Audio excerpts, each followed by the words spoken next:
Hello, and welcome to the Fairmede Hilltop Neighborhood Council meeting, the January 2021 COVID edition. I want to thank you for tuning in. And before we get started, I wanted to make a few announcements. For those of you that received our newsletter, we ask that you start getting involved. Get involved with city politics, get involved with the school district. We've got $1 billion in our school district that's set to be spent on rebuilding schools and building new schools. And we have defund the police department, reimagining public safety. So we just ask that you get involved. I'd also like to announce that this Saturday at 10 a.m. we'll be giving away food. So come on by. That's Hilltop Community Church, 3118 Shane Drive. So feel free to come up, bring your neighbors, bring your friends. So here we are. We've got our beat officer, Officer Alvarado. She's going to give our crime stats, and then we'll throw it over to Robert. So, if you don't mind.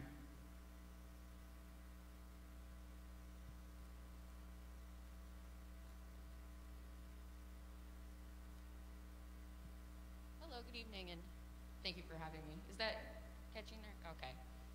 Just a review of your crime stats as compared to in the last couple months.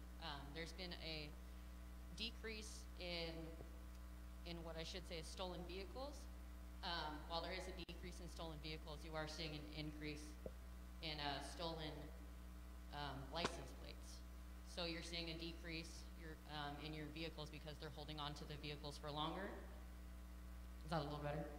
They're holding on to the vehicles a little longer because they have access to a plate that doesn't come back as stolen. One way we can help kind of get those cars back to their owners is just do a quick check on your vehicle when you are parking it or entering it again. That way to make sure you have your front and your rear license plate. A lot of times we'll find that they take the front license plate and fix it to the rear because that's the one that's less likely to get noticed. We're also seeing an increase in stolen catalytic converters, whereas there's a high resale value on those, just sliding under the car, stealing the catalytic converter while you're asleep at night.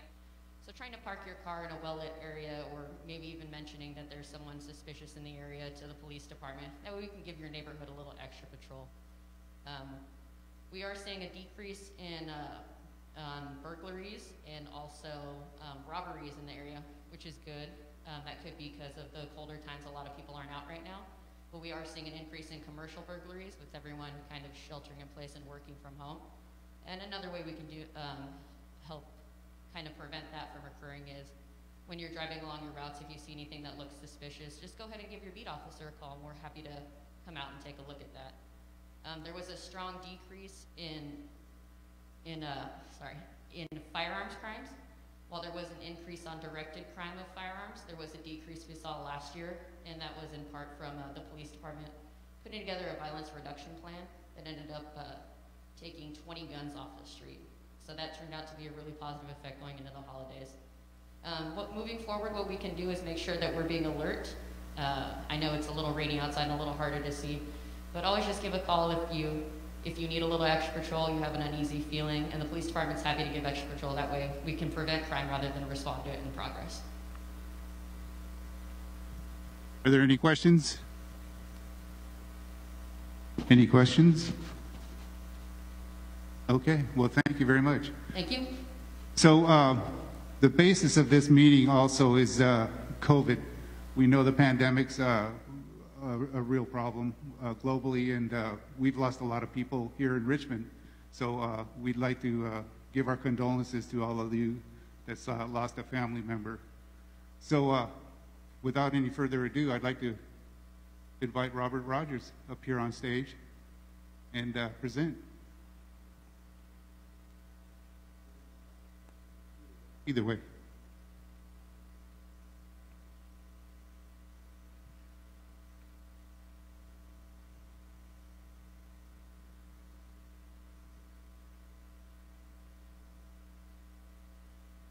Hey, are we all right here?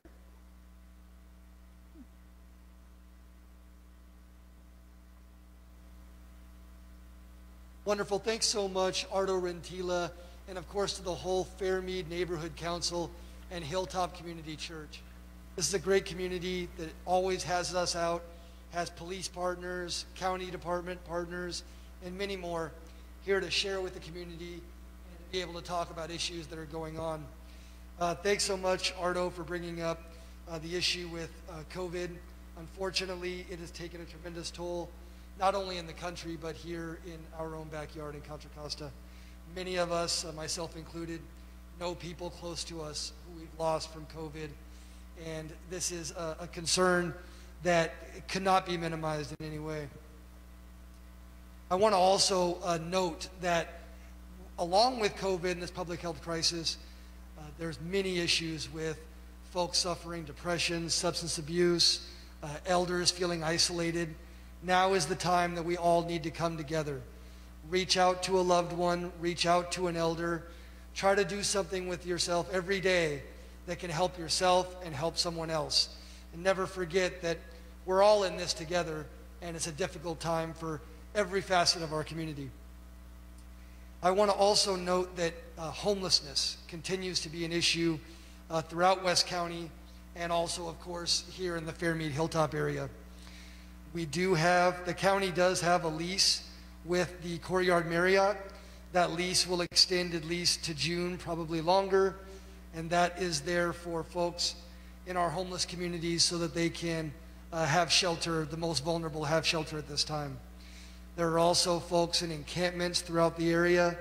Unfortunately, it's impossible to house all, but we're not dispersing homeless encampments now for COVID-related concerns. We do have a core team at Contra Costa County Health. You can call from anywhere, anytime, the number 211, and that can get county resources out there for crises of any kind, but also, of course, for our homeless population. At the same time, we have a vaccine rollout in Contra Costa County, and thousands of you have been signing up on the website, have been calling the phone number, and folks over 75 are the highest priority, and that's extending to many others as vaccine supplies come into our county. Counties are the front line of the battle against COVID, and our county is all hands on deck at this time, and our communities are really responding. As the vaccine comes out, we might be able to be thinking about things like schools reopening and other aspects of our lives returning to some level of normality. What I'd like to do now is invite up our county health specialist, Dr. Sofe Mekuria. Thank you so much, Sophie. She is going to talk in much more detail about the county health department's response and what we can look forward to moving forward. Sophie, or Dr. Mekuria, please tell us more. Thank you, Robert, and thank you everyone for having me today. I wanted to start off highlighting what Robert mentioned about during the pandemic. It's been hard on everyone with the loss of loved ones, and also hard due to the fact that we haven't been able to see our loved ones as much, or maybe being more isolated. There's a lot of resources out there and resources available for individuals who are having a hard time. On our county website, coronavirus.cchealth.org, you can find a section called Coping with Stress that has some resources that individuals can call or reach out to, as well as some behavioral health resources for you and your individual. It's also important, as Robert mentioned, to check on your loved ones, to keep in contact as much as you may in different ways than we have in the past, but still thinking of everyone and keeping people connected during these hard times. I also just wanted to review some general COVID data and information about the county statistics and how we're doing in the county. As we know, on Sunday, Gavin Newsom taken away the stay-at-home order that was for all of the state. And that's in efforts that people have done for staying home in the county and decreasing the rates of COVID within our population. It's the reason the stay-at-home order was in place was actually taking a look at our hospitalization data and our capacity within our hospitals. Over the past week or so, we have seen a decrease in the cases within our county and a decrease in the hospitalizations in our county. And so our stay-at-home order has been lifted. In saying that, we still have a high transmission in the county, so it remains important to continue to social distance, wear your mask and hand hygiene and other preventative measures as you continue to do essential activities. With the stay-at-home order being lifted, it does allow some businesses to be open, but indoor restaurants and dining is still remaining closed. It also allows for social gatherings of 25 individuals or more with 3 households, and so that is all per the state based on the case rates within our population. Additionally, I just wanted to review some information on vaccines, and as we're seeing vaccines in our county, we still are a limited amount of vaccines at this time and waiting through the allocations that the state is giving in the counties. We have been working on increasing capacity to ensure that we get vaccines to everyone in the appropriate phases. As Robert mentioned, we're currently vaccinating individuals over 75 and older to really ensure that we're reaching out our vulnerable population and vulnerable individuals in our county who have the highest risk of severe disease and outcomes, and also focusing on the phase 1A, healthcare workers, individuals who work or live in long-term care facilities. And we're working on increasing more capacity with partnerships with other healthcare systems and partnerships with different sites to increase access and appointments for vaccination. If you look at the short month that we've had vaccinations, we've gone from doing 0 vaccinations in our county to above 5,000 a day in our county, which is a lot, and continuing to work in capacity with the goal of 1 million vaccines given by July 4th. As long as we continue to get the allocations from the state, we will be able to reach that goal of 9,000 vaccines a day as we increase our capacity with partnerships from different pharmacies, from different health centers, and also looking to expand in other locations. That's all I wanted to review at this time, and I can open for any questions. Thank you so much for that report, Dr. Mekuria. We do have some questions. We'll get some from the audience. Everyone watching on Facebook, please feel free to type in your questions. We'll read them as we get to them. One of the first that's coming up, Dr. Mekuria, is the issue of our homeless populations and vaccines for them. Of course, homeless health is public health. They're being enabled to either call or go online, may be compromised by their homelessness situation. What is the approach to ensuring that our homeless population, especially homeless seniors, are able to access the vaccines? That's a great question, and we're working closely with our health and homeless individuals within our county and the resources that they have. Currently, we still are building up capacity and planning in terms of how to reach the vulnerable population you were mentioning. And currently, I forgot to mention the vaccine website for appointments, which is the same Corona website, so coronavirus.cchealth.org. And there's a section under vaccines where you can schedule a vaccine appointment if you're in the appropriate phase. And there's also a phone number for individuals who don't have access to online or having issues with the form to request vaccine. But as we have a rollout and kind of getting more allocations, would be considering ways to get into the encampments, get into the homeless population to ensure that we do vaccinate this vulnerable population as well. Wonderful. Thank you, Dr. Mekuria. Now, another question for vaccines for vulnerable populations. We have, of course, 75-year-olds at the highest priority. Also, folks over 60 or 65 with compromised immune systems. Let's say that one of these people in one of these groups lives in West County and has private insurance through another provider, perhaps Sutter or Kaiser. What should their approach be to inquiring about getting the vaccine? Yeah, so The private health systems, particularly the large one, are getting vaccine directly from the state, so like the Kaisers and the Sutter, and then we are working with the other health systems to allocate vaccines that we're getting from the state, so La Clinica and Lifelong. There's different approaches that the healthcare systems are doing. Some are actively reaching out to the appropriate phased and individuals who can be vaccinated or could be eligible for vaccination. Other facilities or organizations are having similar online forms. We do have some information about what different health systems are doing on our vaccine webpage. It's, again, coronavirus.cchealth.org/ and under the vaccine, it's a tab at the top. And so that can kind of tell you under schedule a vaccination appointment what health systems are doing. If you're not sure, if you reach out to your health system or their advice nurse like a Kaiser or Sutter, they do have plans in place. Wonderful. Thanks so much.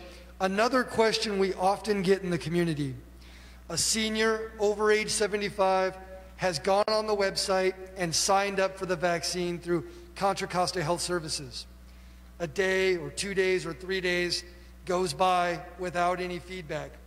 What should a person in that situation do? Yeah, we have gotten a large request for vaccines, and I don't know if you've seen the form, it's kind of a form saying how you're eligible, so your age or working in the settings under phase 1A. And then you are put in kind of a queue, and then as we get through the queue and we get capacity and vaccination appointments become available, you'll get sent a ticket to make an appointment at a vaccine site that's easy for you. Sometimes, depending on the capacity and the time frame, it can take a little while, even up to 1 to 2 weeks, depending on what location and different factors. So continue to wait. If you haven't heard or have questions, you can always reach out on the phone numbers on the website, but it can take a little time to schedule as we're increasing capacity at our vaccine sites. So if someone signs up on the website, they can be assured they are in the queue and they will come up. If days go by, they can call to follow up if they wish, but there may be a wait time there. But again, people should have confidence that if they've registered on the website, their number will be called. Yes, and the queues are pretty large, and so that's why it can take even 1 to 2 weeks to get kind of a ticket to schedule a vaccination. And so as we have the capacity, we do send out those tickets to schedule appointments. But we want to ensure that we have appointments available before sending you the ticket.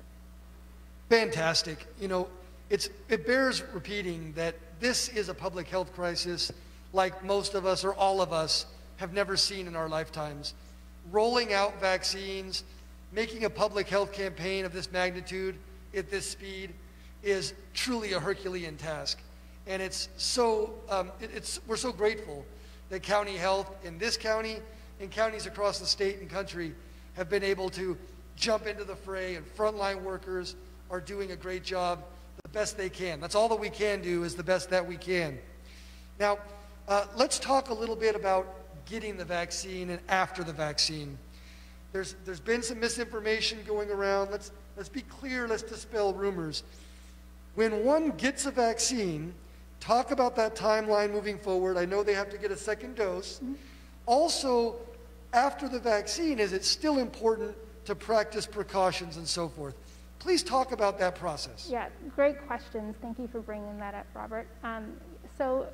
There's currently 2 vaccines that are available and some that may become available down the pipeline. So the timeframes are a little different for the 2 vaccines. You do get your first dose, and then you get a second dose either currently 21 days or 28 days after, depending on the vaccine.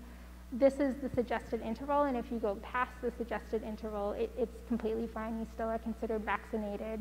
And when you get your first dose, the county does make your second appointment for the vaccination sites and similar other healthcare organizations, although they might have different workflows. But be ensured that if you're a little off the 28 or 21 days, you are fine.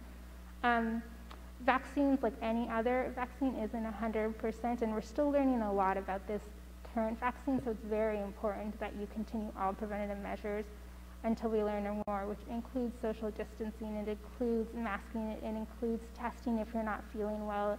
It also includes quarantine if you're considered a close contact to an individual even after vaccination. As we learn more, things may change, and we will update our guidance appropriately based on CDC recommendation and the state recommendation. But as of now, it is very important that you continue the preventive measures. That does remind me, I also wanted to remind everyone that we continue to have a lot of testing capacity, and it continues to be important to test if you're not feeling well, stay home if you're not feeling well, and also to test if you think you're a close contact or have any concerns. And we have testing sites all over the county. Wonderful. Understanding that things are changing rapidly, do we have an estimate about what kind of times we are talking about for those who are 75 and over, from registration to first dose to second dose? Do we have an expected timeline?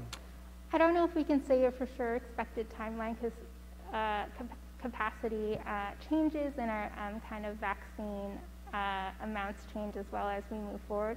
But for example, if an individual is 75 and older, we can guess or estimate that they would get a ticket between 1 to 2 weeks and then could register for appointments soon after that. If they got, depending on the different vaccines, they would get their first dose and then about a month, so 21 to 28 days later, their second dose. So the whole process of getting the full two doses could be almost like a month and a half to 2 months. Now, as I understand it, there are 3 major vaccination sites in West County. That would be at Contra Costa College, the Richmond Memorial Auditorium, and the West County Health Center in San Pablo. Is that the case? Are there others? And then also, it's important to note, there are not walk-up appointments at any of these locations, right? This always has to be routed through website registration or telephone call, and then you're directed to the appropriate site. Can you talk a little bit about that, please? Yes, that is correct. We have 3 large sites here in West County, and actually currently our access for kind of appointments and sites is the most within the West County at this time frame. It is not walk-up at all. You do need an appointment. You do need to get that scheduled, and we are planning our vaccination and the vaccine doses based on those schedules, so you cannot just come into the appointment. We have also partnered with a couple of pharmacies and working to increase capacity by partnering with other pharmacies to give vaccinations. So there's potential a couple of pharmacies that you may be able to schedule within West County your vaccination. Excellent. Let's talk about that age group of 65 to 74. There's been some confusion about whether they can or should get vaccinated at this time during this phase. Could you please clarify what someone between 65 and 74 should do and should expect?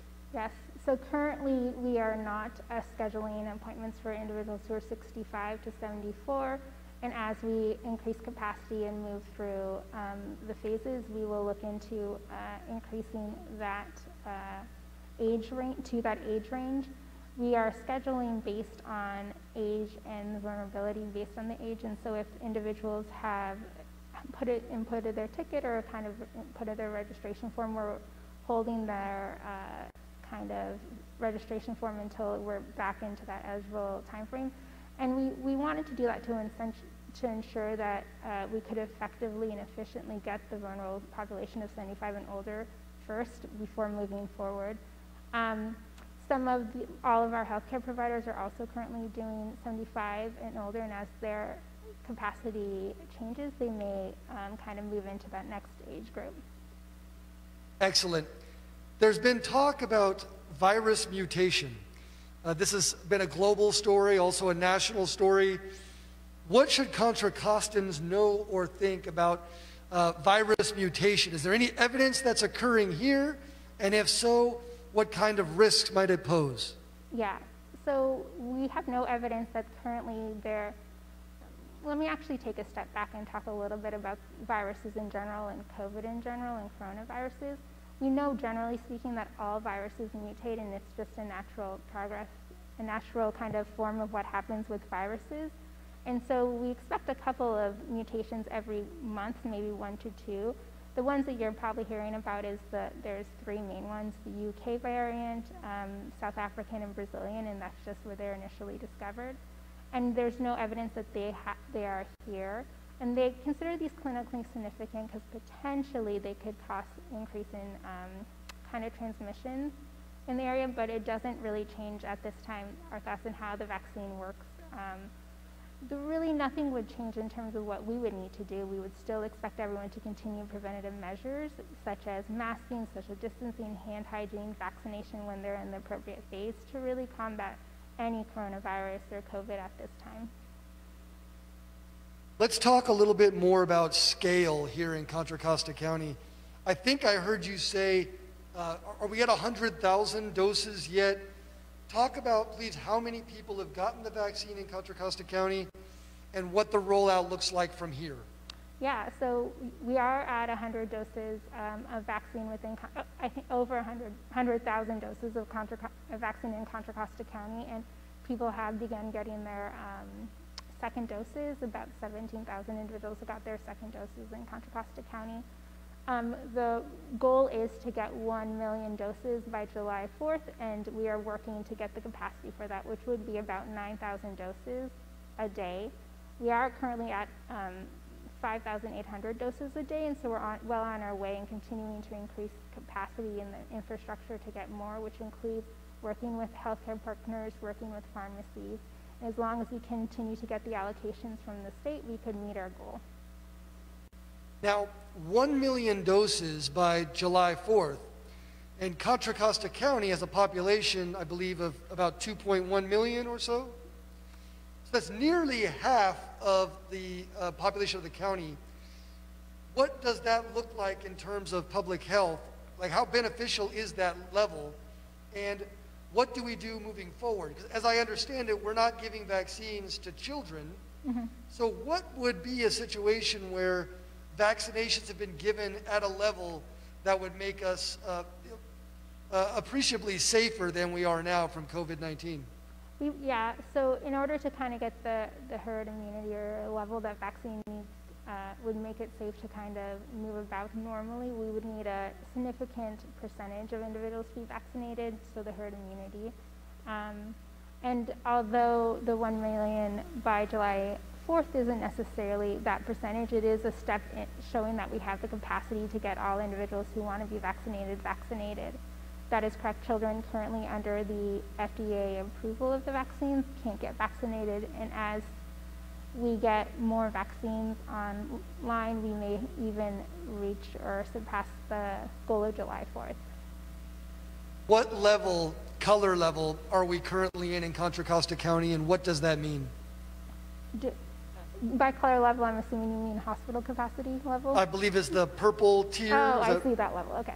Yeah, so currently we're in purple tier. I'd even say we're in deep purple tier, and the way that the tier system is based on how many cases per 100,000, so kind of a rate, and that gives us an idea of how much COVID is in the community and how much we may potentially have transmission within or cause transmission.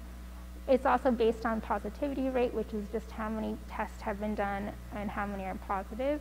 And so right now we're in the purple tier, and we're pretty high in the purple tier, and we have a while before we go into the red tier. But if we look at how the rates are declining, we could get there in a couple of weeks or so.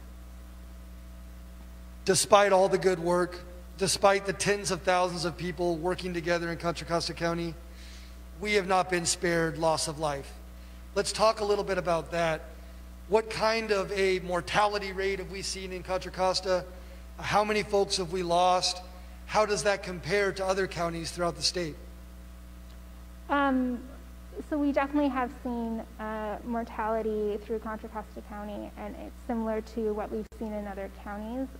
The exact number, I can look real fast, but and we potentially could even see, as we go through January, even more deaths, unfortunately, due to kind of the hospitalization rates, although they have been decreasing, but because we've had a high case rate over the past month or so.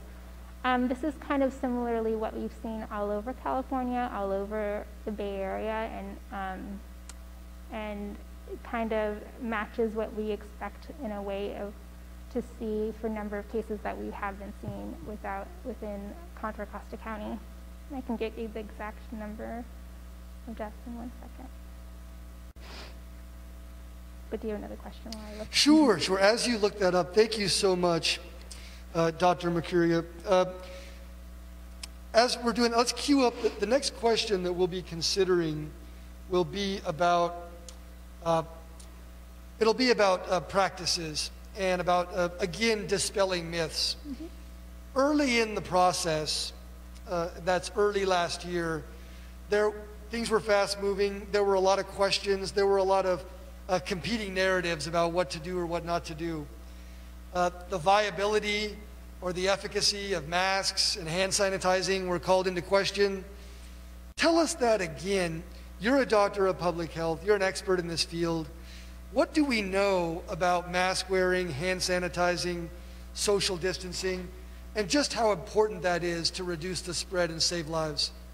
Yeah, so we do know it all works. We do know that mask wearing does significantly decrease the spread of coronavirus, similarly with social distancing and hand hygiene. Hand hygiene is particularly important in case, so washing your hands, particularly before touching your face.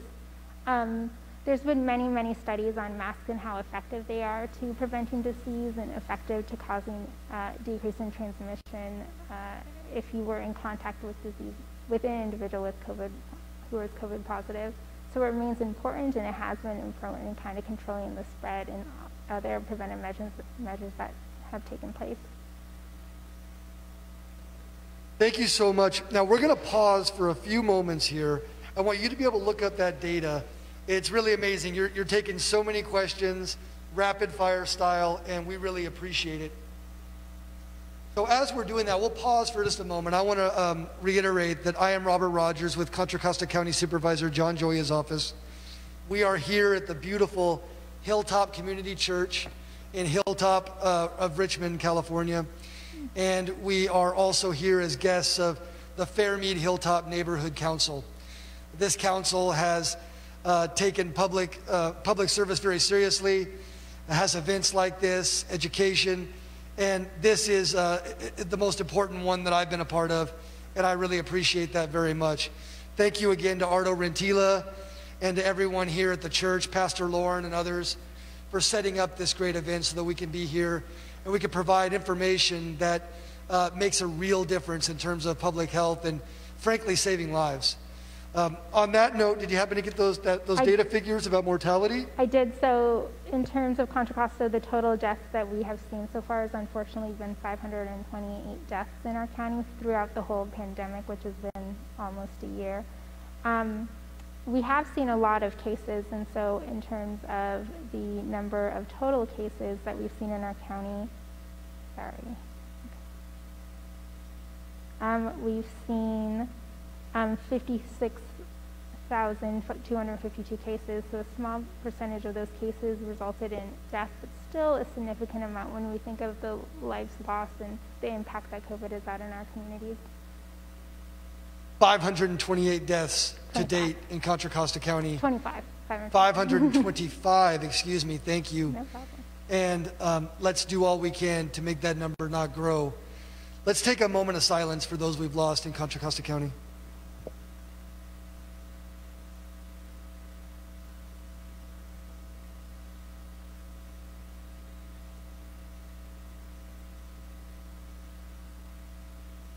Thank you very much. Again, that was a moment of silence for those we've lost in Contra Costa County. 525 people, unfortunately, succumbed to COVID-19. Now, let's talk about vaccine safety. This is a really important issue. There's been, again, a lot of misinformation out there. I believe I read today that there's been something like 23 million doses administered across the country. Of course, that includes the numbers here in Contra Costa County. These are all of two types of vaccines, as I understand it. 23 million doses, and I don't know that there's been any mortality from those doses. So we know we've given the vaccine a lot, and we've seen how it's working. This isn't that early in the stage so far. A lot of information can be gleaned from the process. Some people might still have questions. They might still not want the vaccine. They might still think that somehow it could hurt them. Tell us a little bit about what we know from a clinical perspective about vaccine safety. Yeah, so currently the two vaccines that are available, the Moderna and Pfizer, have been proven to be safe to be given to individuals.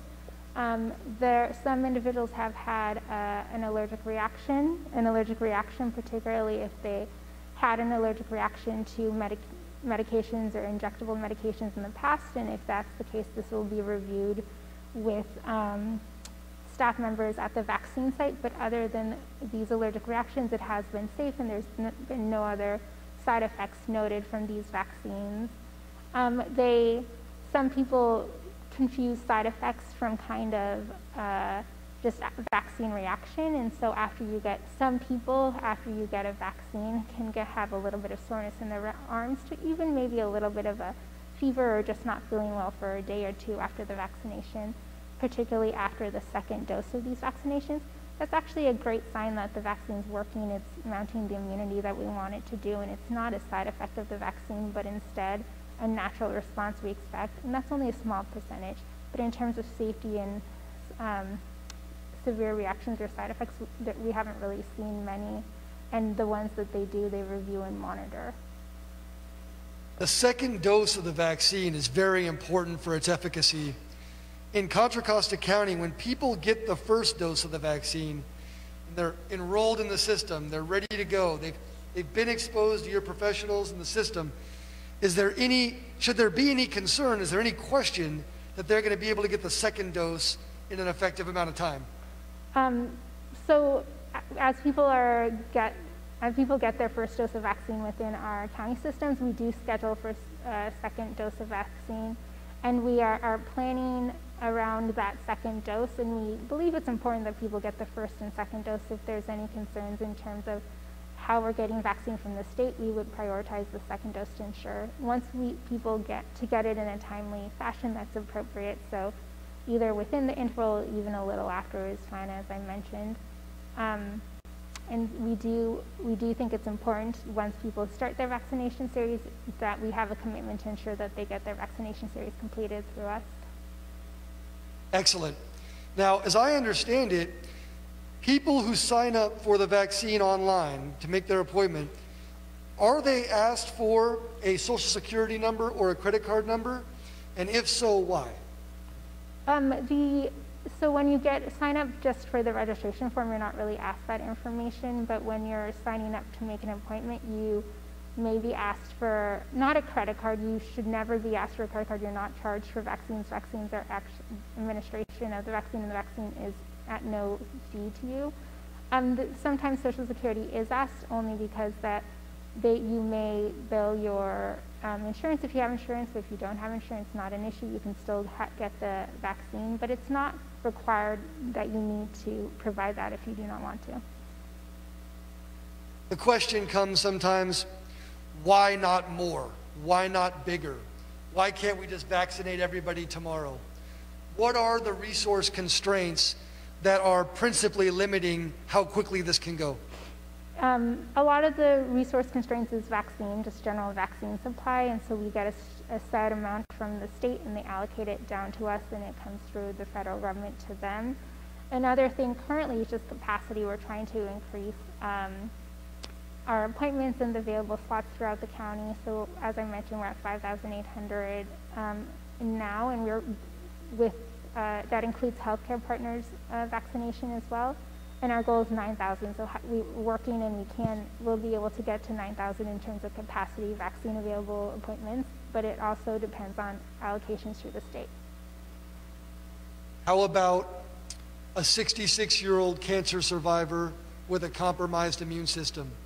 Very concerned, technically unable to get the vaccine yet. I imagine help is on the way. What can we tell them?